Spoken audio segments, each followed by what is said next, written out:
We're here today with Sara Compton, and Sara has taken classes with us here at the Denver School of Metal Arts for 2 years.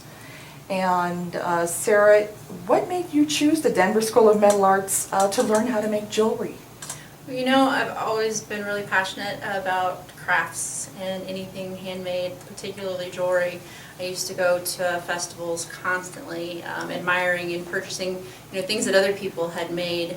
And I think it really was a precious metal clay leaf pendant that I had seen once that I just absolutely fell in love with, and I had to find out, how that was done. And I was looking online, knowing how Denver's a creative community, I decided to do some research and see what I could find. And when I found there was an actual Denver School of Metal Arts, I knew that I had to at least check it out. And I came here and it was just so comfortable and everyone was so welcoming. I started right away. And I know you've taken a lot of our different courses over a lot of different classes here at the school. And how do you feel about the time and the money that you've invested in learning your different disciplines here? It's well worth it. The detail that is put into every class, the individual time that each instructor gives every student, it's completely worth it. I can't imagine there being a better environment for learning something like metalsmithing where there's very little room for error. I'm at the 101 level, you learn how to be safe, which I've heard other schools don't really focus on that as much as they should. I mean, that's the base for doing anything like this, is knowing how to do it safely. Even if you're not good at it, at least you're not going to injure yourself or somebody else. Yeah. So you'd say that, those different things, those are the reasons you keep coming back for more. I keep coming back for the atmosphere, for the fellow students. I mean, it's like a community of creative people that just thrive off of each other. And the instructors know what they're talking about. They actually care. They're very patient and devoted to their students. Yeah. Well, I know in addition to all of the initial classes that you've taken, we've seen you come back and take advantage of our free take program. And basically, for those that don't know, we do have a free take program here. It's unique to our school that allows the students to retake any class or workshop free, one time, space permitting.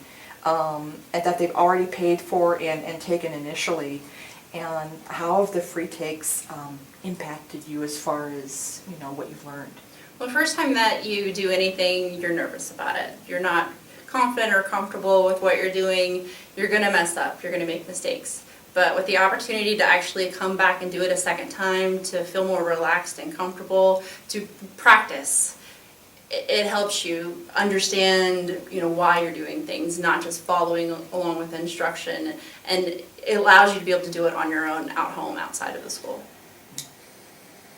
I know one of the things students tell me time and time again they are so grateful for is having the Naja tool and supply So next door to us. Yes. How has that helped you in your jewelry journey? It's wonderful to walk in and have people say hello and know your name, of course. They always have everything that you need, and if they don't, they're going to order it. I think that it makes going to school here much, much easier, because if you had to go and track down supplies across town or order them off the internet and wait for them to get, or hope they make it in time for class, that would cause extra stress. But it's all next door. They're prepared when classes are scheduled to have what they need to make the classes a success. We have people come here for a lot of different, reasons, and for specific skills, for what they want to do with it in life. What are you currently doing, and what do you see yourself doing down the road with the different jewelry disciplines and skills that you've learned here at the school? Well, currently I do have an Etsy site. I'm not very active on it because I have a full-time job as well. I am still doing this to learn, and I love doing it and learning and finding, what inspires me to want to learn more, what maybe I don't need to focus on so I can focus on something else. I'm just very much developing still. I hope at some point in time to, build enough of a collection that really says me, that demonstrates who I am as an artist, I'd like to be in a couple different galleries. I think that would be more suiting for my personality. And in the long run, I'd like to leave my full-time 9-to-5 job and make jewelry. If I could wake up in the morning and do this every day, I'd be in heaven. Sarah, let's talk a little bit about your jewelry now. Can we start with some of the pieces that you're wearing and how did they came about for maybe a particular class? Sure, certainly. I mean, these classes are all over the place. I actually took the earrings series in a long weekend. I did 1, 2, 3, and 4. I believe these are earrings 3. And I just took this 2 weekends ago. And this is the Synclastic cuff, which Travis taught, and it was the first time I had him as an instructor, and he's an amazing instructor. I was very glad to have that opportunity. A lot of different skills taught, and more than just the making of the jewelry, how to be patient and take my time, which I'm not very good at doing, so it was very rewarding. I did both the Synclastic and Anticlastic that weekend. This is the PMC rings. I do believe there's a PMC rings 2 coming out here, but this is PMC rings 1. And then this is metals 3. Yes.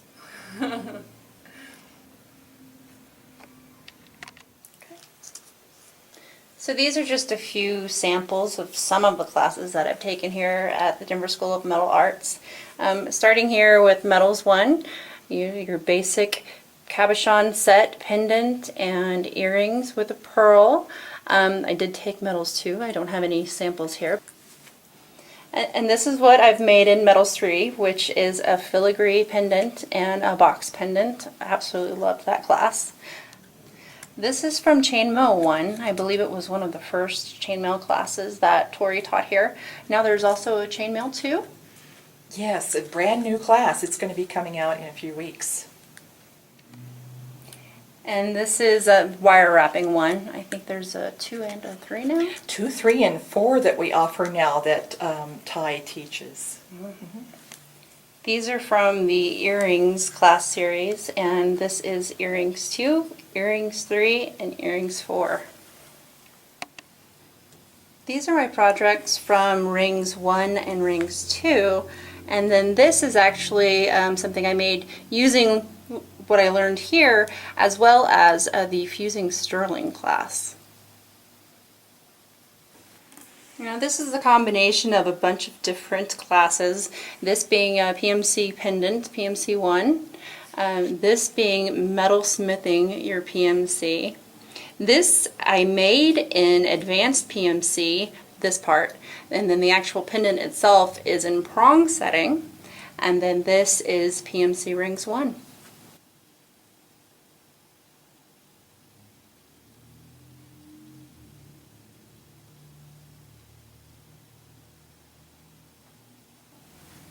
Sarah, thank you so much for bringing your jewelry in today and sharing your experiences that you've had with the school with us today. If you could just talk one-on-one to anyone out there about our school, they were standing right in front of you, what would you like to tell them today? Don't be afraid of investing in Metals 1. Take the chance and try it out.